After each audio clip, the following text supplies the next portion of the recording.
Hi, my name is Wendy Francis. Now this coming Saturday is election day. When you turn up to vote, you'll be given a green form and a long white form. Now the green form is for the House of Representatives, and this is where you'll vote for who you want to represent the electorate where you live in the lower house of Parliament. You have to number every box on the green ballot paper. So number 1 for your first preference, 2 for your second, and so on until every one of the boxes is numbered. When you turn up, political parties are going to give you how to vote cards recommending their preferred order, but you don't have to follow their recommendation. And I would say to you, it's best for you to choose who you prefer in which order. Just make sure that you number every box. So then at 6 p.m. on Saturday, voting stops and counting begins at each polling places. And so officials start a pile for every candidate and they place in these piles the number 1 vote, and every candidate will have a pile with number 1 vote.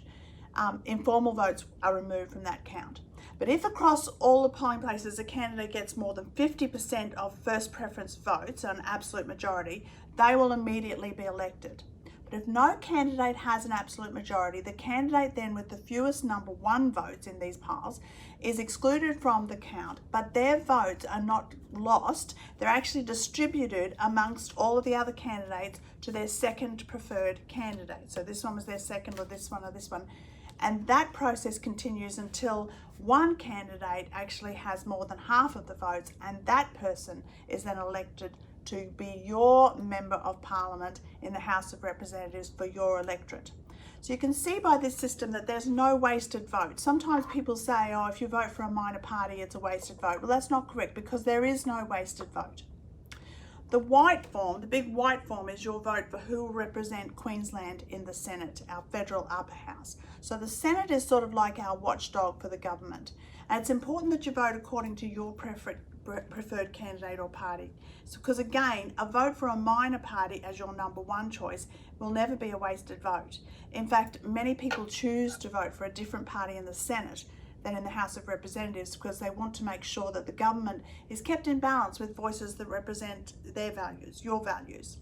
So whilst the House of Representatives member is elected as someone local to your area, in the Senate there are 12 senators that represent each state and 2 in each territory. The Senate ballot papers are divided into 2 sections by a black line across that huge ballot paper.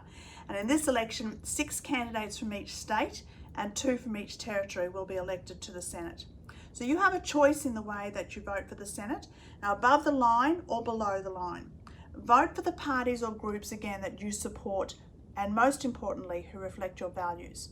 If you vote above the line, put numbers in order of your preference and then continue until you've numbered at least 6 boxes.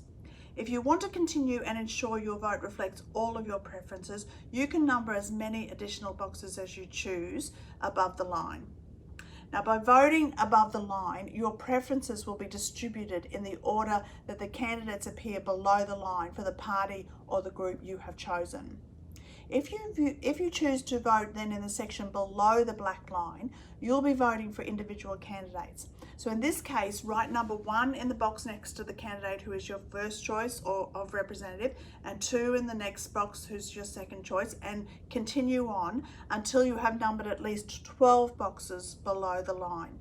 But again, you can number as many additional boxes as you choose below the line. Counting of the Senate votes also starts at 6 p.m. when the polling place closes to the public, but the result is not usually known for the Senate on the night. It can actually take weeks to finalise. Each state or territory elects multiple senators. To be elected, a candidate in the Senate needs to win a proportion of the electorate's votes.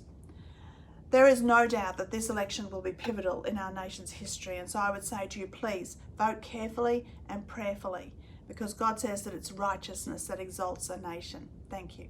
Authorised by Martin Analysis, Australian Christian Lobby, Canberra.